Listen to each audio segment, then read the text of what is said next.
মেয়েরা নাকি মেয়েদের বড় শত্রু। এ কথাটার আমার নতুন করে বলার কিছু অপেক্ষা রাখে না। তবে আমরা মায়েরাও জানো তো মায়েদের শত্রু। অনেক মায়েরাই এখনও আছে যাদের বাচ্চাদের একটুখানি জেদি দুষ্টুমি করে, ঠিক ওই মায়েদের উপরে খুব তাড়াতাড়ি জাজমেন্টাল হয়ে পড়ে। ও তোমার বাচ্চা এরকম, আমার বাচ্চারা ঠিক এরকম নয়, তোমার জন্যই বোধহয় হয়েছে, এভাবে করবে না ওভাবে করবে। এই যে সহজ জাজমেন্টালটা না, এটা হয়তো খুব সহজে অন্য একটা মা করতে পারে। তবে আমার পুরো মাতৃত্বর জার্নিটাতে আমি এটা শিখতে পেরেছি, কোনো দিন অন্য একটা মাকে জাজমেন্ট করতে যাব না। কিন্তু আমার কাছে সত্যিটা মনে হয় এটাই যে মা আমরা সবাই হচ্ছি ঠিকই, কিন্তু আমরা মায়েদের জায়গা থেকে সবার লাইফ স্টাইল আলাদা, পরিস্থিতি আলাদা এবং বাচ্চাদের সিমটমগুলোও আলাদা আলাদা। তাই সেখানে দাঁড়িয়ে অন্য একটা মাকে খুব সহজে জাজমেন্ট করাটা যতটা সহজ, বাস্তবটার পরিস্থিতিটা ঠিক ততটাই কঠিন। হ্যালো সবাইকে, নমস্কার, আমি জুই। তোমরা সবাই কেমন আছো? আশা করছি সবাই তোমরা খুব খুব ভালো আছো। আমার নতুন আর একটা ভিডিওতে তোমাদের সবাইকে স্বাগতম। চলো আজকে আমার এই পুটুর সঙ্গে যে সময়টুকু আমি বেশি কাটাই, ঠিক সেই সময়টুকু তোমাদের সঙ্গে শেয়ার করি। সকালবেলায় বাজার যখন থেকে ঢুকেছে, এনার মাথায় আমার থেকে বেশি চাপ, কখন মা এই বাজারটা গোছাবে। সংসার জীবনের শুরুর থেকেই কাজবাজগুলো যদিও আমাকে করতে হয়, কিন্তু চাপটা সব সময় আমার সংসারের বাদবাকি মেম্বারদের থাকে।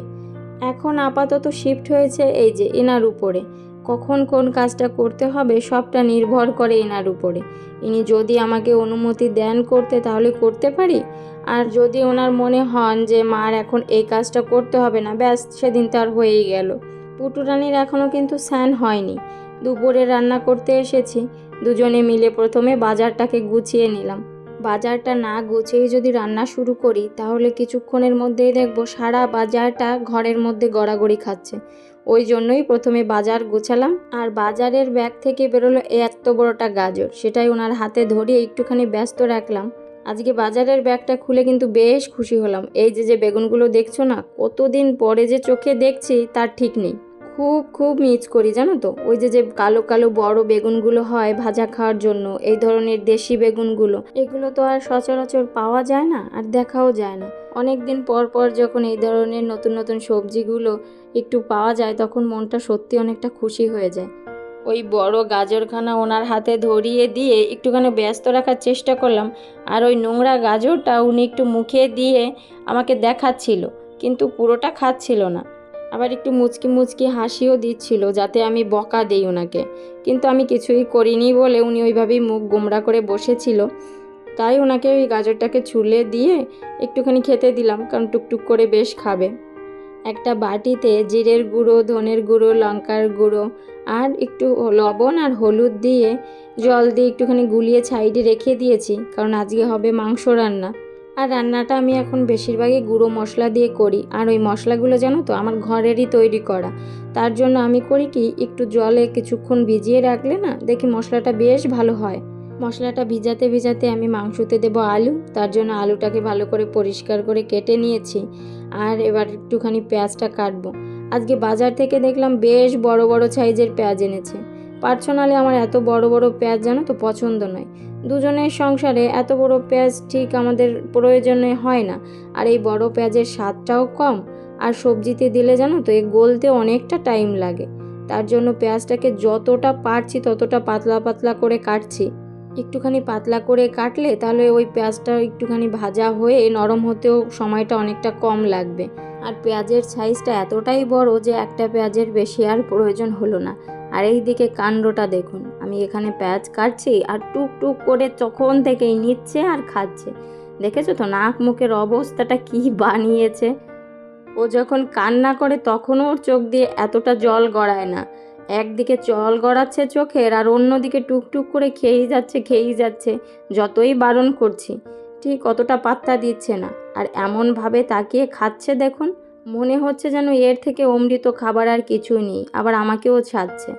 ভেবেছিলাম আজকে ওর দাদা যখন ঘরে ফিরবে ঠিক তখনই স্নান করিয়ে দুজনকে একসঙ্গে ঘুম পাড়াবো, কিন্তু ও যা কাণ্ড করলো, আমার এই দিকে রান্নাটা বন্ধ করে দিয়ে প্রথমে ওকে স্নান করিয়ে ফ্রেশ করে তারপর আমার রান্না করতে হলো। এখন একটুখানি দুধ খাইয়ে দেব, যদি ঘুমোয় তাহলে তো ভালো, না ঘুমোলে আবার দুজনে রান্না করব। পুটুরানিটা জানো তো আগে দুবার ঘুমোতো দিনে। ওর দাদা যখন চলে যেত 9টার দিকে একটা ঘুম দিত, আবার ওর দাদা এলে তখন দুপুরে সবাই মিলে একটা ঘুম দিতাম। কিন্তু আজকাল যখন থেকে ও হাঁটতে শিখেছে, ওর মাথার মধ্যে এত দুষ্টুমি সবসময় ঘোরে, এখন আর দুপুরে ঘুমটাও দিতে চায় না ঠিক করে। ওই যে অনেকক্ষণ চেষ্টা করলাম তাও ঘুমোচ্ছে না, তাই ওই নিচে নামিয়ে দিয়ে ও খেলা করছে আর আমি এইদিকে রান্নাটা শুরু করে দিয়েছি। ওই আলু ভাজা তেলেই কুচনো পেঁয়াজটা দিয়ে প্রথমে একটু ভেজে নিয়েছিলাম।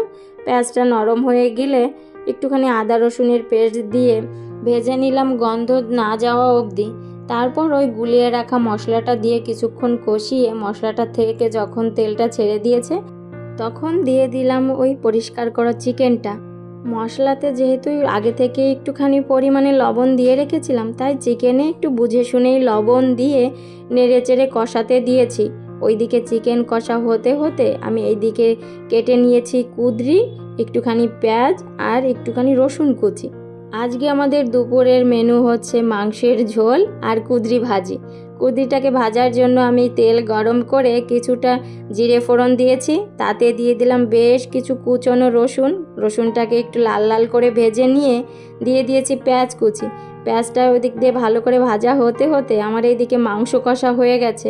এবার পরিমাণ মতো জল দিয়ে জাল হতে বসিয়ে দিলাম। এইদিকে মাংসেতে ঝোল দিতে দিতে আমার এইদিকে পেঁয়াজটা ভাজা হয়ে গেছে, তাই দিয়ে দিলাম কুঁদরি দিয়ে কিছুটা মশলা অ্যাড করলাম, লবণ, হলুদ, একটুখানি ধনে গুঁড়ো, জিরে গুঁড়ো আর লঙ্কা গুঁড়ো, সঙ্গে একটু নেড়ে চেড়ে জল দিয়ে ঢাকা চাপা দিলাম যাতে তাড়াতাড়ি নরম হয়ে ভাজা হয়। দুই পাশে দুটো রান্না হতে হতে আমি রান্নাঘরে যতটা এলোমেলো করেছি সবটা গুছিয়ে নিয়েছি। ততক্ষণে আমার এইদিকে মাংসটাও হয়ে গেছে। উপর দিয়ে ছড়িয়ে দিলাম একটুখানি গরম মশলা আর একটু ভালো করে নেড়ে চেড়ে নিলাম। এবার নামিয়ে নেব। আর এইদিকে কুঁদরিটাও হয়ে গেছে। প্রতিদিনের মতোই রান্নাবাড়াও আমার শেষের পথে হয়ে যায়, তখন আমার ছেলেও ঘরে চলে আসে। এটা একটা রুটিনই পরিণত হয়েছে বলতে পারো। আর প্রতিদিন স্কুল থেকে ফিরেই ফ্রিজে যতই ফল থাকুক আমার ছেলের ফল কিনে এনে ওটা খেতে হবে। আজকে এনেছে এই যে লিচু।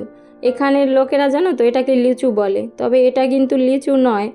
আমাদের বাড়ি ঘরে যে আঁশ ফল বা বীজ ফলগুলো পাওয়া যায় না, ঠিক ওরকমটা, তবে এর বিচিটা ছোট আর আঁশটা বেশ অনেকটা মোটা। বেশ ভালো লাগে, মিষ্টি, তবে আঁশফলের মতোই ওরকম গন্ধ।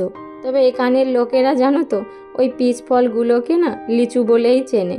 তার সঙ্গে এনেছে কিছুটা কাঁঠাল। আর এখানে তো জানো এই কাঁঠালটা এভাবে ছাড়িয়ে বিক্রি হয় কোয়া হিসেবে, যার যতটা প্রয়োজন সে ততটাই নিতে পারে। আর কাঁঠালের কোয়া হিসেবেই দাম ধরা হয়। তবে কাঁঠালটা না জানো আজকে পেপারে এনেছে, যেটা দেখে আমার ভীষণ খারাপ লেগেছে। আমাদের এই ধরনের ছোটোখাটো শৌখিনতার কারণেই হয়তো আমাদের জীবনে রোগব্যাধিটা এত বড় বড় ধরনের আকার নেয়। কারণ আমরা তো সবাই জানি পেপারের ওই যে কালো লেখাটার কালিটা থাকে ওটা আমাদের শরীরের জন্য কতটা ক্ষতিকর, ক্যান্সারের ঝুঁকি অনেকটা বাড়ায়। আর এই কাঁঠালগুলো যখন কিনে এনেছে না, তখন ওই কাঁঠালের গায়ে নিউজ পেপারের ওই যে কালিটা ছিল, মানে লেখার যে কালিটা, সেটা লেগে লেগে গেছিলো। আর ওটা যদি আমাদের শরীরে যায় তাহলে ক্যান্সারের ঝুঁকিটা পরিমাণে অনেকটা বাড়ায়। তাই বরকে বললাম এর পরে যেন এরকমটা কাজ আর না করে।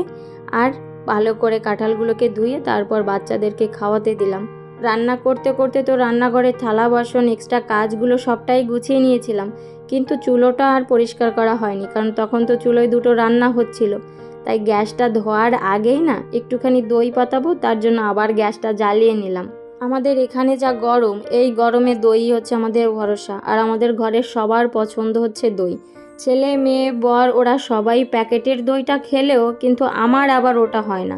আমার ঘরে পাতা নিজের হাতের দই থেকে আর অন্য কোনো অপশান আমি কখনোই খুঁজি না।